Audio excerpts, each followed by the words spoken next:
definitely a cringeworthy misconception. It's like so steeped in what we've been taught culturally and as a society. Trans women are not biological men. We should never talk about any woman who is trans as a man. Not a biological man, not a natal man, not really a man. This is used to target trans women and make us out as predators, especially when it comes to bathroom bills.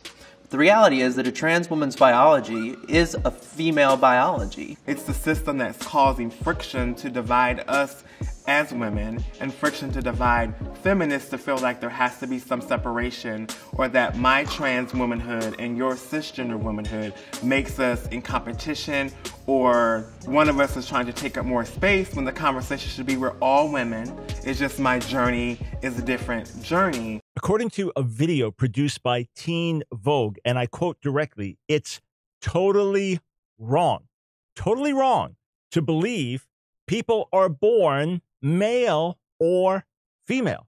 In fact, Teen Vogue editor Lucy Diavolo, to quote her directly, when I say I am a woman, I don't just mean that I identify as a woman. I mean that my biology is the biology of a woman, regardless of whether or not doctors agree. This is now taking things to the next level of insanity. We know there are people born intersex. We understand that. People who biologically or chromosomally don't fit neatly into male-female categories. Just like God gave us eyes to see, but not everyone has good eyesight, gave us ears to hear, but some people can't hear. There are some people, even though God makes us male or female, there is a biological or chromosomal defect because of which they do not fit neatly into the two categories that we have biologically, male or female. We understand that. Then we say, well, gender is whatever you express. So you can be a biological male or a biological female, but if you identify more as the other, then that's how you express yourself. That could be different. All right, let's put that in a separate category in terms of semantics. Let's just talk biology. According to Teen Vogue, biology is whatever you think it is. It's not just if you are a biological male and you think that you're a female really on the inside and you want to identify as female. No, this is claiming that if you are a biological male and you identify as female, that you are now a biological female.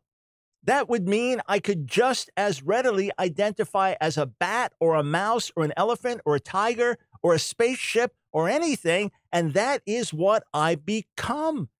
We have gone, friends, from relative morality, where morality is whatever you think it is.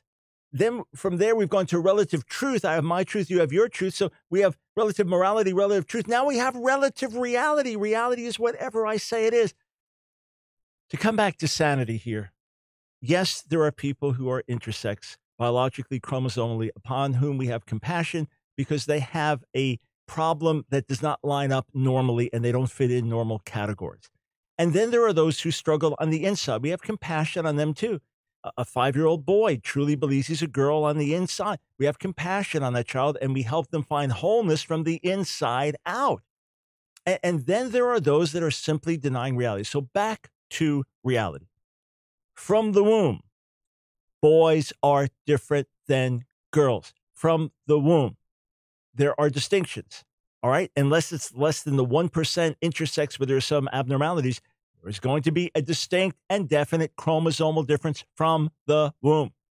There are over 6,000 genetic markers that are different between male and female. This is the best science that we have today. Over 6,000 differences in DNA, in genetics, all right? There are distinctions between a male and a female, biologically, genetically, chromosomally, in DNA. There are differences in the brain.